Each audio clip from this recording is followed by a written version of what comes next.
ಯುವ ನಿಧಿ ಯೋಜನೆಯ ಮತ್ತೊಂದು ಅಪ್ಡೇಟ್ಗೆ ಎಲ್ಲರಿಗೂ ಸ್ವಾಗತ. ನಾನು ನಿಮ್ಮ ಪ್ರೀತಿಯ ಶಿವು. ಇವತ್ತಿನ ಒಂದು ವಿಡಿಯೋದಲ್ಲಿ ಯುವ ನಿಧಿ ಯೋಜನೆಯ ಆಗಸ್ಟ್ ತಿಂಗಳ ಹಣಕ್ಕೆ ಸಂಬಂಧಪಟ್ಟಂತೆ ಒಂದು ಭರ್ಜರಿ ಗುಡ್ ನ್ಯೂಸ್ ಆದರೆ ಬಂದಿದೆ. ಸೊ ಬನ್ನಿ ಅದರ ಬಗ್ಗೆ ನಾವು ಈ ವಿಡಿಯೋದಲ್ಲಿ ಇನ್ಫಾರ್ಮೇಷನನ್ನು ತಿಳ್ಕೊತಾ ಹೋಗೋಣ. ವಿಡಿಯೋವನ್ನು ಸ್ಟಾರ್ಟ್ ಮಾಡ್ತೀನಿ. ಅದಕ್ಕಿಂತ ಮೊದಲು ನೀವೇನು ನಮ್ಮ ಚಾನೆಲನ್ನು ಸಬ್ಸ್ಕ್ರೈಬ್ ಮಾಡದೇ ಇದ್ದರೆ ಈ ಕೂಡಲೇ ಚಾನೆಲ್ಗೆ ಸಬ್ಸ್ಕ್ರೈಬ್ ಮಾಡ್ಕೊಳ್ಳಿ ಮತ್ತು ಲೈಕ್ ಮಾಡಿ. ಈಗ ನಾವು ಇನ್ಫಾರ್ಮೇಷನನ್ನು ತಿಳ್ಕೊತಾ ಹೋಗೋಣ.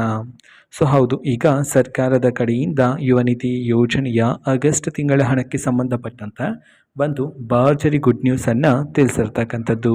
ಇವತ್ತು ಅಂತಂದರೆ ದಿನಾಂಕ 13/10/2025 ಇವತ್ತು ಯುವ ನಿಧಿ ಯೋಜನೆಯ ಆಗಸ್ಟ್ ತಿಂಗಳ ಹಣವನ್ನು ಬಿಡುಗಡೆ ಮಾಡಲಾಗಿದೆ ಅಂತ ಹೇಳಿ ಮಾಹಿತಿ ಆದರೆ ಬಂದಿರತಕ್ಕಂಥದ್ದು. ನೋಡಿ, ಸರ್ಕಾರದ ಕಡೆಯಿಂದ ಆಗಸ್ಟ್ ತಿಂಗಳ ಹಣವನ್ನು ಪ್ರತಿದಿನ ಆದರೆ ಬಿಡುಗಡೆ ಮಾಡ್ತಿದ್ರೆ, ಅದೇ ರೀತಿ ಇವತ್ತು ಸಹ ವಿದ್ಯಾರ್ಥಿಗಳ ಖಾತೆಗೆ ಬಿಡುಗಡೆ ಮಾಡಲಾಗಿದೆ ಅಂತ ಹೇಳಿ ಮಾಹಿತಿಯನ್ನು ತಿಳಿಸಿರ್ತಕ್ಕಂಥದ್ದು.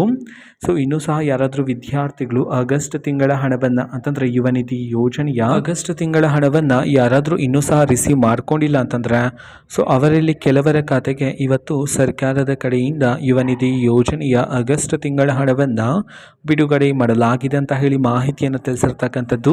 ಓಕೆನಾ. ಸೊ ಇದು ಇವತ್ತಿನ ಒಂದು ವಿಡಿಯೋ. ಸೊ ಇದೇ ರೀತಿ ಗೃಹಲಕ್ಷ್ಮಿ ಅನ್ನಭಾಗ್ಯ, ಶಕ್ತಿ ಯೋಜನೆ, ಯುವ ನಿಧಿ, ಗೃಹ ಜ್ಯೋತಿ, ಕಾಂಗ್ರೆಸ್ನ ಎಲ್ಲ ಯೋಜನೆಗಳಿಗೆ ಸಂಬಂಧಪಟ್ಟಂಥ ಇಂಪಾರ್ಟೆಂಟ್ ಅಪ್ಡೇಟ್ಗಳು ನಿಮಗೆ ಈ ಒಂದು ಚಾನಲಲ್ಲಿ ಇಮಿಡಿಯೇಟ್ಲಿ ಸಿಗ್ತಿರುತ್ತೆ. ಅದಕ್ಕೋಸ್ಕರ ನೀವೇನು ನಮ್ಮ ಚಾನೆಲನ್ನು ಸಬ್ಸ್ಕ್ರೈಬ್ ಮಾಡದೇ ಇದ್ದರೆ ಈ ಕೂಡಲೇ ಚಾನೆಲ್ಗೆ ಸಬ್ಸ್ಕ್ರೈಬ್ ಮಾಡ್ಕೊಳ್ಳಿ. ಸಬ್ಸ್ಕ್ರೈಬ್ ಮಾಡೋದ್ರ ಮುಖಾಂತರ ನಾನು ಯಾವುದೇ ವಿಡಿಯೋ ಹಾಕಿದ ತಕ್ಷಣ ನಿಮಗೆ ನೋಟಿಫಿಕೇಷನ್ ಸಿಗುತ್ತೆ. ಅದರ ಮುಖಾಂತರ ನೀವು ಬೇಗನೆ ವಿಡಿಯೋವನ್ನು ನೋಡ್ಬೋದಾಗಿರುತ್ತೆ ಮತ್ತು ಆ ವಿಡಿಯೋದಲ್ಲಿರುವ ಇನ್ಫಾರ್ಮೇಷನನ್ನು ನೀವು ತಿಳ್ಕೊಬೋದಾಗಿರುತ್ತೆ. ಮತ್ತು ಈಗ ನಾವು ಫೇಸ್ಬುಕ್ಕಲ್ಲೂ ಸಹ ಈಗ ವಿಡಿಯೋಸ್ಗಳನ್ನು ಅಪ್ಲೋಡ್ ಮಾಡ್ತಿದ್ದೀವಿ. ಫೇಸ್ಬುಕ್ ಚಾನೆಲ್ ಲಿಂಕನ್ನು ಡಿಸ್ಕ್ರಿಪ್ಷನ್ ಬಾಕ್ಸಲ್ಲಿ ಕೊಟ್ಟಿರ್ತೀನಿ, ಕ್ಲಿಕ್ ಮಾಡಿಬಿಟ್ಟು ಫಾಲೋ ಮಾಡಿ. ಓಕೆನಾ. So thank you, bye.